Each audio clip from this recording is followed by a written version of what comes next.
po sa ating lahat. Good morning. Tanong ko lang po, sino dito yung minsan na nagkaroon ng ubus na ang lahat moment? Alam niyo ba, ubus na ang lahat moment.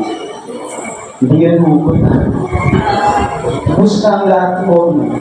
Alam niyo yung tipo na hinahabol na tayo ng mga bayanin, yung sa punto na ang mortal mong kaaway talaga sa buhay ay si Judith. Wala na si Judith. Tapos, itatak mo yung wallet mo at malalaglag yung maraming alikabok. Naranasan nyo na po ba? Ubus na ang lahat moment. Yes, Aminin natin, marami sa ating mga kapatid ang kakaranas ng ganito. Hindi naman digit sa ating kaalaman na laganap ang kahirapan. Maraming mga tao ang namamatay sa gutom. Alam niyo ba yun? Sa buong mundo. Bawat segundo may namamatay sa gutom. Ngayon, sa ating sermon,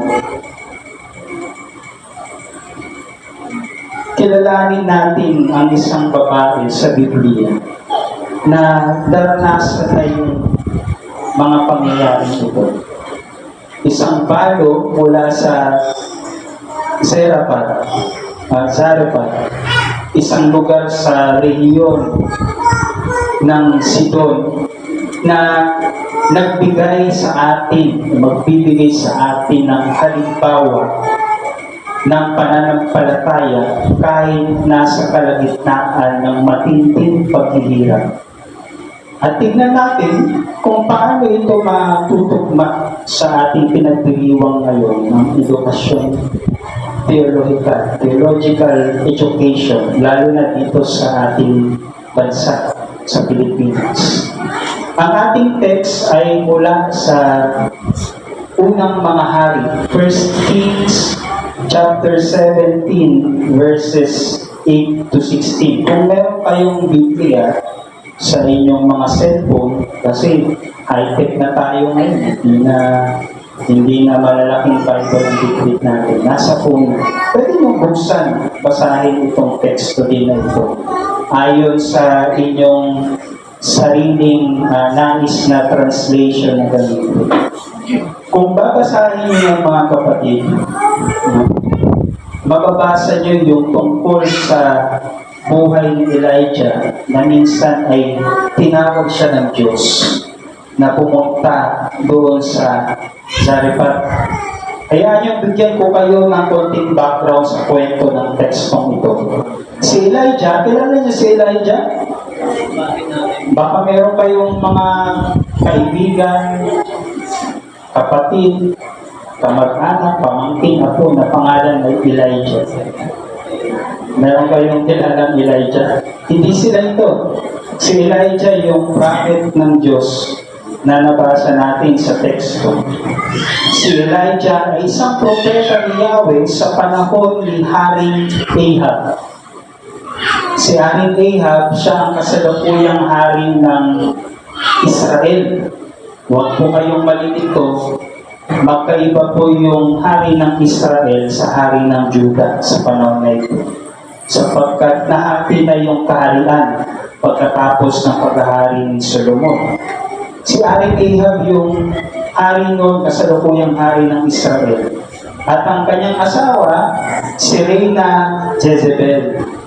Siya naman po ay isang prinsesa, isang Phoenician princess galing sa Sidon. Doon pupunta si Elijah sa Sidon.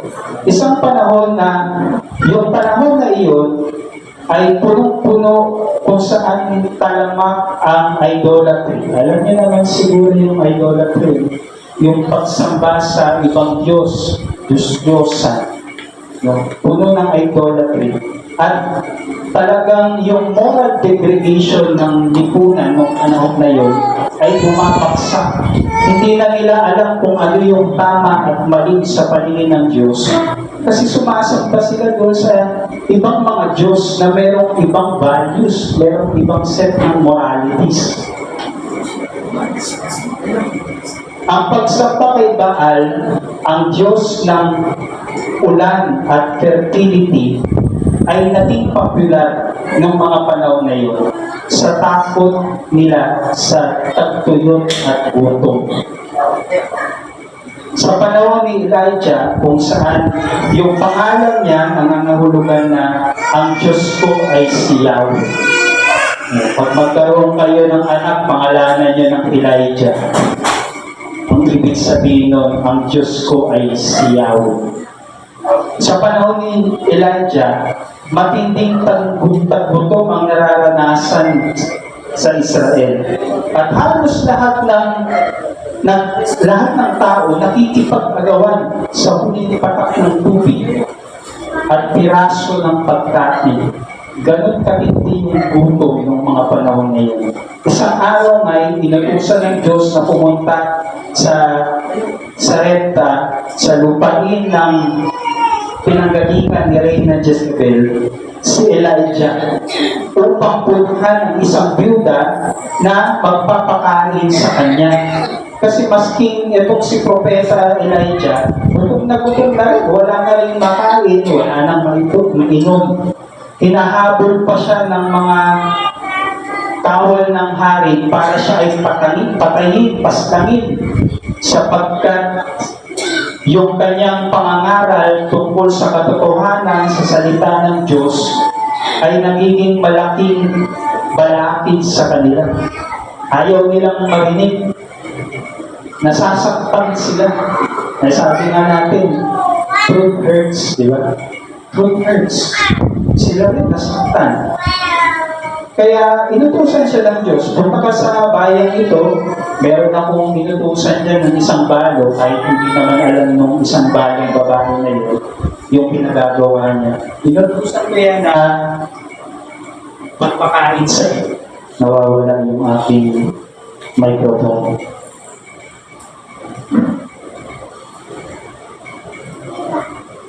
Ayan. So, inutusan niya si Elijah, no, upang pumunta doon.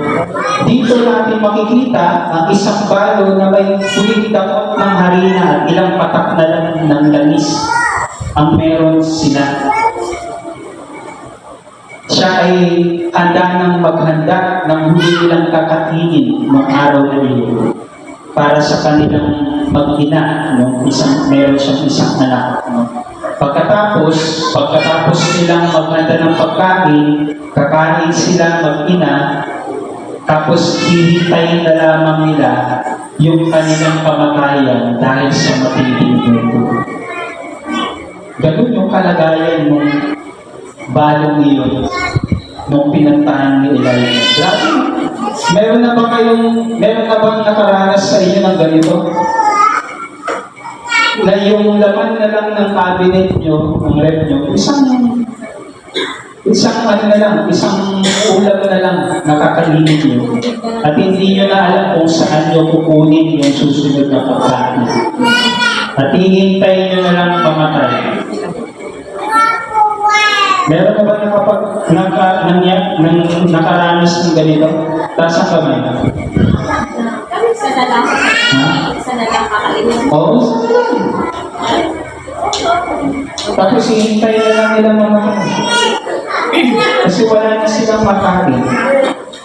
Ganun kapili yung gutom ng mga panahon na yun.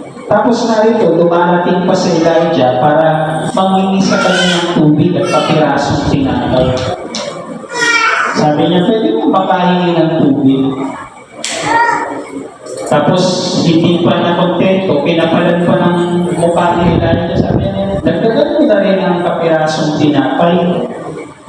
Pero sabi ng babae sa kanya, saksi si Yahweh, ang inyong buhay na Diyos, na wala na kaming tinapay. Mayroon pa kaming kaunting harina at ilang patak ng langis. Namumulot na nga lang ako ng panggatong. Tingnan ka, panggatong. Upang lutuin yun at makakain man lang kami ng anak ko bago kami mamatay. Yung pangkain na lang nilang panggatong. Pero ano ginawa ni Elijah? Sabi niya, doon sa balo, huwag kang matakot. Gawin mo ang sinabi ko. Gawin mo yung sinabi mo. Pero una, gumawa ka ng maliit na tinapay para sa akin. At pagkatapos, maghanda ka para sa inyong mag-ina. Sapagkat ganito ang sinasabi ng Panginoon, hindi mauubos ang harina sa lalagyan, ni matutuyuan ng langis ang banga hanggang sa araw na magpakulat ang Diyos. Pinangakuan ni Elijah yung babaeng balo. Pangako sa iyo, sa ngalan ng Diyos, hindi yan mauubos. Hindi mauubos yung harina sa iyong lalagyanan. Hindi mauubos yung langis sa inyong tapayan. Kung kayo yung babaeng balo, mga kapatid, susundin mo ba yung sinabi ni Elijah? Pagbibigyan niyo ba yung isang estranghero ito na humihingi pa ng pagkain, sa kakapiranggot niyo na lang na pagkain na hindi na nga sapat para sa inyo na pamilya? Sa panahon natin ngayon, walang maglalakas loob, siguro bibihira. Ang maglalakas loob lang na gayahin yung ginawa ng babaeng bata. Kasi mas uunahin natin yung pangangailangan natin, yung sarili natin comfort kesa sa iba. Tama? Survival mode tayo. Survival of the fittest. Unahin natin yung para sa atin kesa sa iba. Sila mabubusog, tayo mabubusog. Aba, hindi naman yata maganda. Ganun yung paniniwala natin. Pero di ba yung ginawa ng balo? Ang ginawa nitong balo ay malaking pagtataya. Pagkapit ng mahigpit sa pananalig niya sa Diyos. Ika nga, live of faith. Kumbaga sa mga expression natin, bahala na. Bahala na ang Diyos. Bahala na ang Diyos. Parang yung ginawa din ng babaeng balo doon sa Mark chapter 12, 38 to 44. Alam niyo yung ginawa ng babaeng balo? Yung pumunta siya sa templo at nag-alay siya ng kapiraso mga bariya. Pero sa lahat ng naghulog ng salapit doon sa templo, siya yung pinakakinalugdan ng Jesus. Sapagkat sabi ni Jesus, hindi lang niya binigay yung ikapu. Ang ibinigay niya, ang lahat ng meron siya. Tayo, hirap na tayo magbigay ng ikapu. Para tayo pinagnanakawan pa ng Diyos. Pero hindi natin naiisip, ang Diyos ang pinagnanakawan natin. Kung babasahin mo ang Biblia, mga kapatid, lalo na sa panahon ng pagkakahari ng kaharian, pagkatapos ng paghahari ni Solomon, madalas ninyong mababasa doon,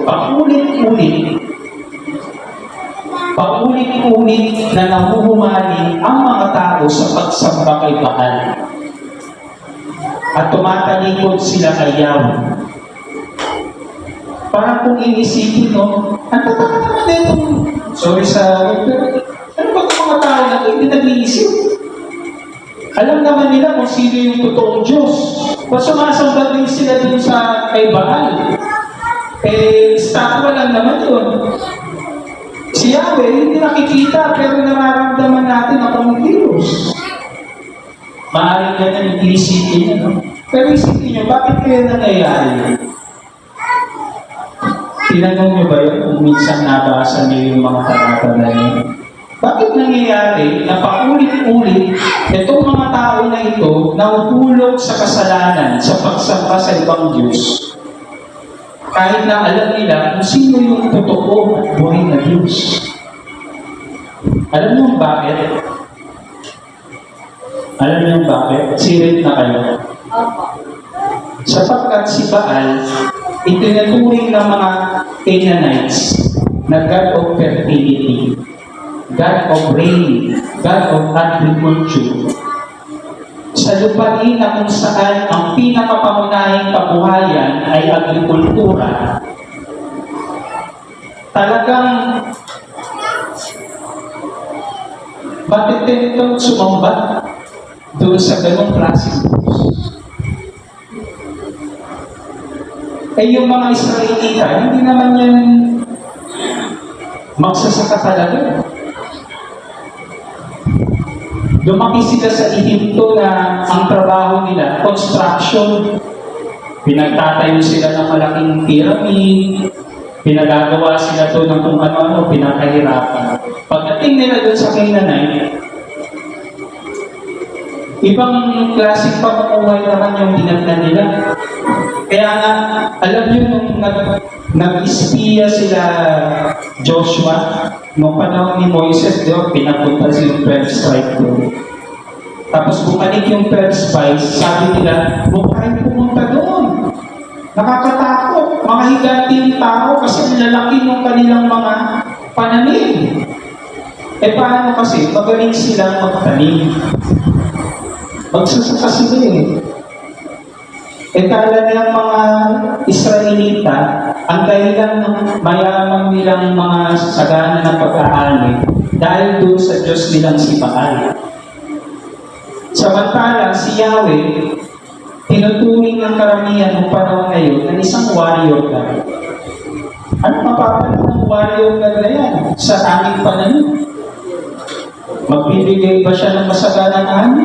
Eh, warrior God siya. Ganun yung isipan ng mga tao na yun. At dahil doon, dahil na rin sa influensya ng iba't ibang kultura na nakapaligid doon sa lupain ng mga Israelita, madalas silang naninis ng kanilang paniniwala. Paniniwala na pagsamba kay Baal.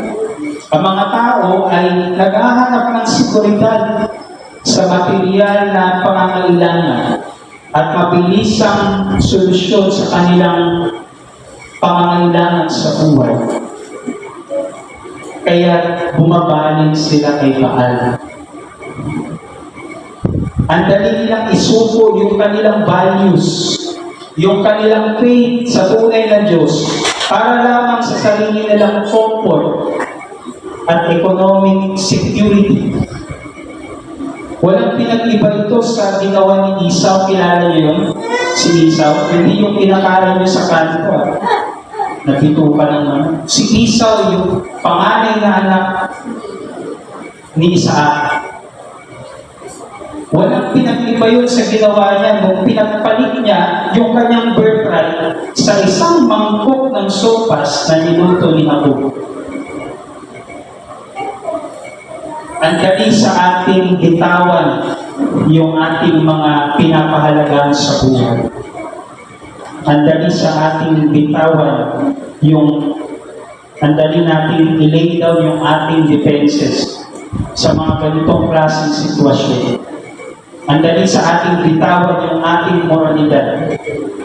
Alang-alang sa kagustuhan natin na mapunan yung ating mga sariling pagkukulang.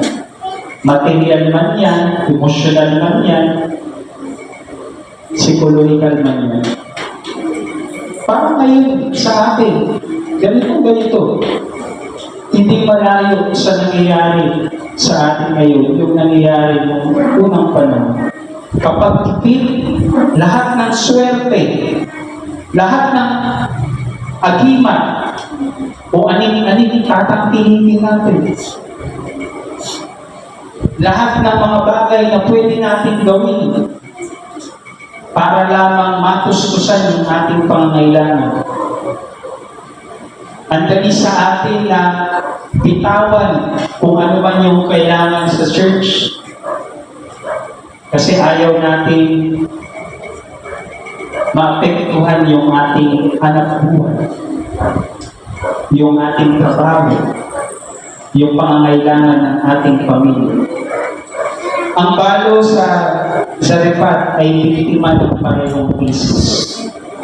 Sa isang lipunang sakop ng kagutuman at kontrolado ng mga politiko, negosyante, maging ilang mga religious leaders na nakatuon sa yaman at kapangyarihan, paano siya kikilos? Paano tayo kikilos na nandoon sa ganong klase ng kalagayan? Napakarami sa ating mga Pilipino ang nasa parehong kalagayan. Sa isang bansa na biktima ng kahirapan at kung saan maraming tao ang sumasamba sa modernong Baal. Ano yung mga modernong Baal na yun? Pera, posisyon, kapangyarihan, at mga material na bagay na magsasabi sa atin, uy, maging hawa ang buhay mo. Uy, binibless ka ni Lord. Binibless ka nga ba ni Lord? Kung napapabayaan mo at natatalikuran mo siya.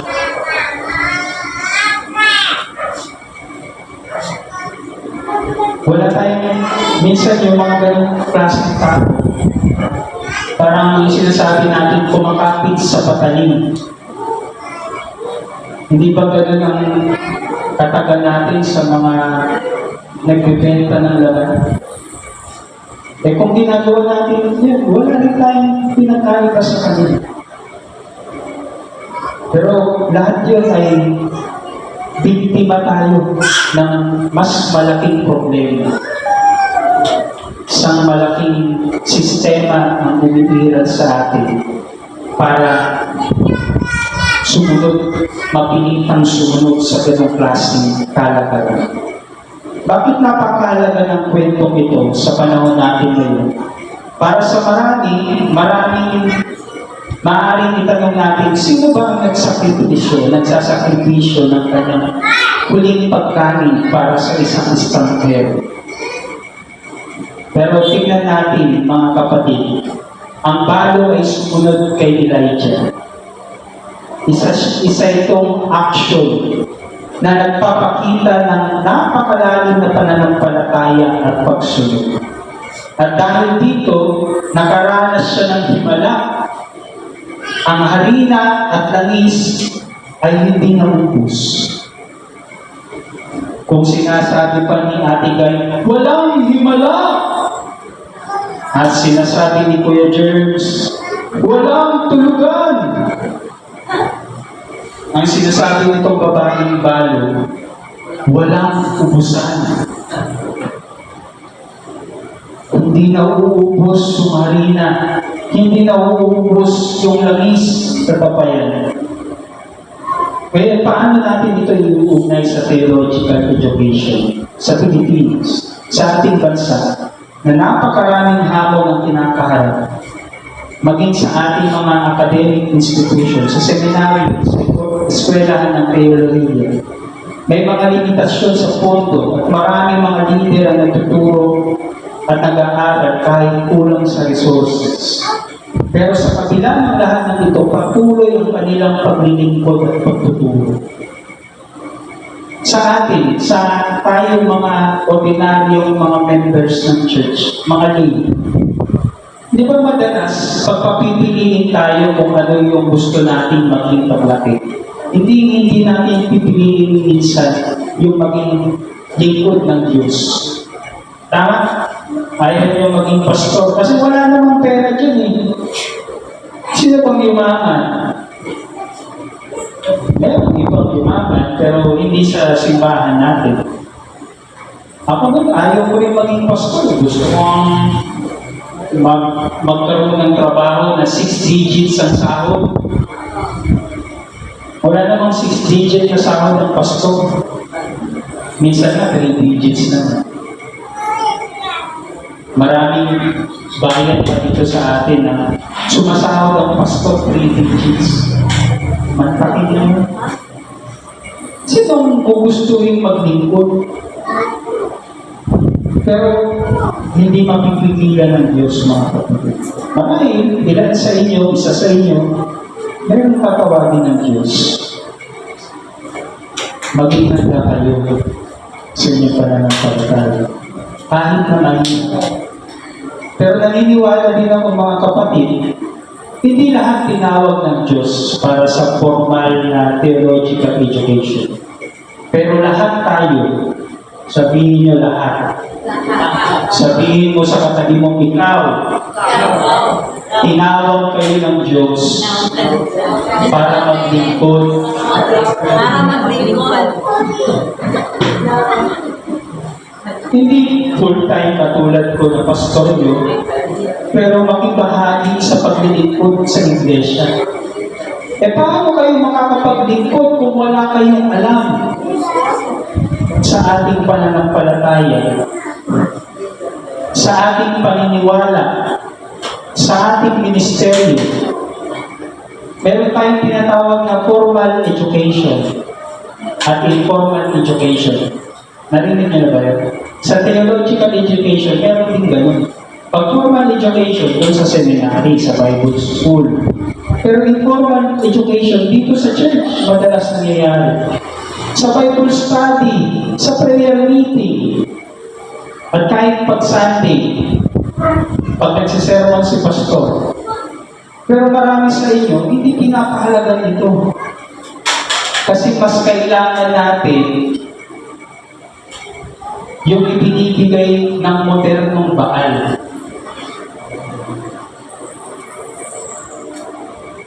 Minsan, Sunday na nga lang tayo nandito, nakakatulugan pa natin yung boring na sermon ni pastor. Aminin nyo, nabuboring na kayo, di ba? Kumari pa kayo. Hindi po. Paano natin susolusyonan?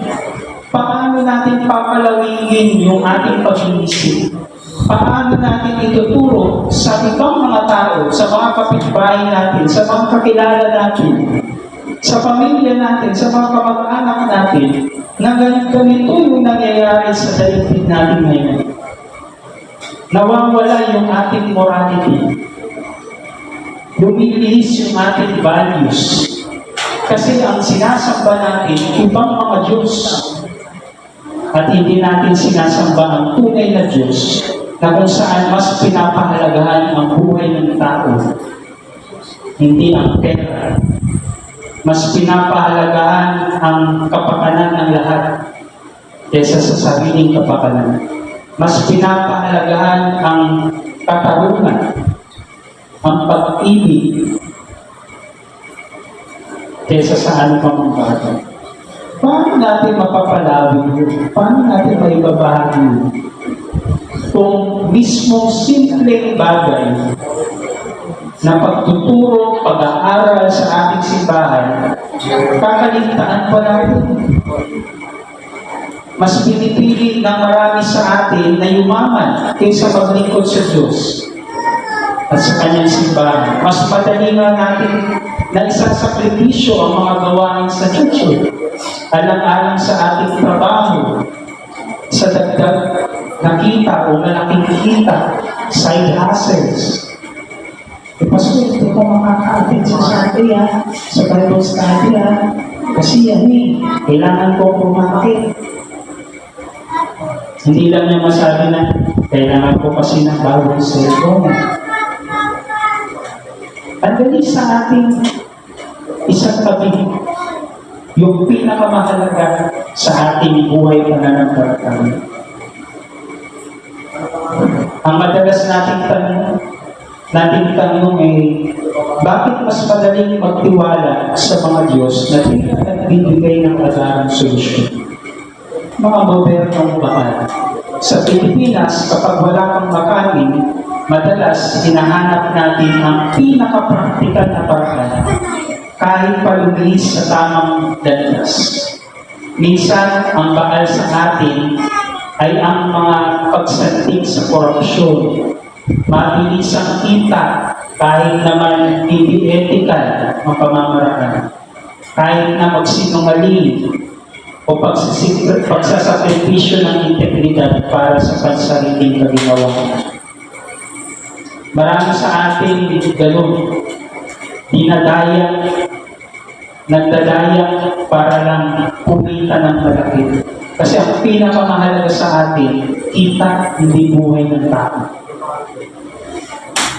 Sabi nga, a faith that has not been tested, a faith that has not been tested cannot be trusted.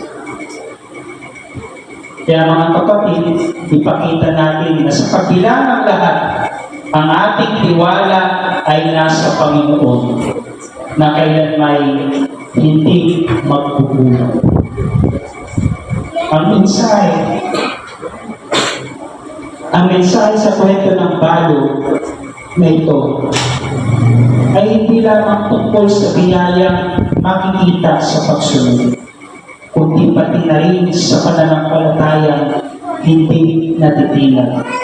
Katulad ng balo, tayo na mga lingkod ng Diyos, ang mga nag-aaral at nagtuturo ng theological education, ay tinatawag na magtiwala sa Diyos sa kabila ng kakulangan. Paano ba natin matutulungan ang ating mga kapatiran, ang ating mga leader sa simbahan, ang mga estudyante sa teolohiya na patuloy na sa kanilang pag-aaral kahit na limitado yung resources? Sabi nga ni Pablo sa Philippians chapter 4 verse 19, at tungkulan ng Diyos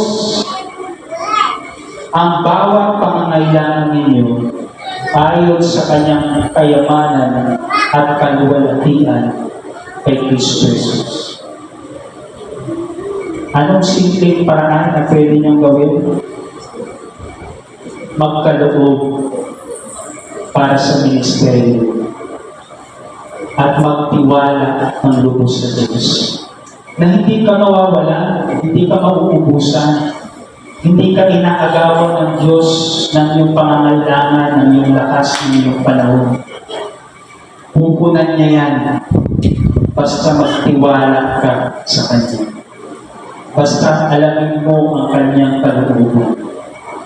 Sa pag-aaral natin mga kapatid, hindi lamang tungkol sa utak ang dapat lumalago, kundi pati yung ating puso sa pananampalataya. Kapag ang ating mga pastor, mga estudyante ay nagtiwala na kahit nasa gitna ng kahirapan ay kumikilos ang Diyos, sila ay nabibigyan ng inspirasyon na magpatuloy gaya ng balo na si Sarah. At umasa kayo na kung kayo ay susuporta sa Ministeryo ng Theological Education, maraming mga manggagawa ng simbahan ang tutugon sa tawag ng Diyos at magiging katuwang ng simbahan para lalong lumago at lumakas ang ating ministeryo. At may panawagan, may pangaral sa daigdig na ang tunay na Diyos, ang tunay na buhay na Diyos ay isa lang. Hindi yung mga baal ng ating modernong panahon. Hindi ang pera, hindi ang kapangyarihan, hindi ang karamihan. Ngayon mga kapatid, itanungin natin ang ating sarili. Sino ang ating Diyos na sinasamba? Sino ang ating pinagtitiwalaan? Lalo na sa panahon ng krisis, sa panahon ng kagutuman, o kahit sa mga normal na pangyayari sa ating buhay. Pag tayo ay nagtatrabaho, pag tayo ay natatambakan ng maraming trabaho, maraming assignment sa pag-aaral, sino ang Diyos na ating pinagtitiwalaan at tinatakbuhan? Sabi ni C.S. Lewis, hardships often prepare ordinary people for an extraordinary destiny. Kung iiwasan lagi natin ang hirap, ang pagsubok, at lagi natin pupuntahan yung pinakamadaling paraan, pinaka-komportabling paraan na kung saan madalas ino-offer ng mga naghaharing Diyos sa mundo ito. Maliligaw talaga tayo ng landas. Sa pagtatapos, naway matutunan natin lahat ang pananampalataya ng bayan. Kung siya ay walang-wala na, kung siya'y walang-wala na, ay nagtiwala sa Diyos at nakakita ng himala.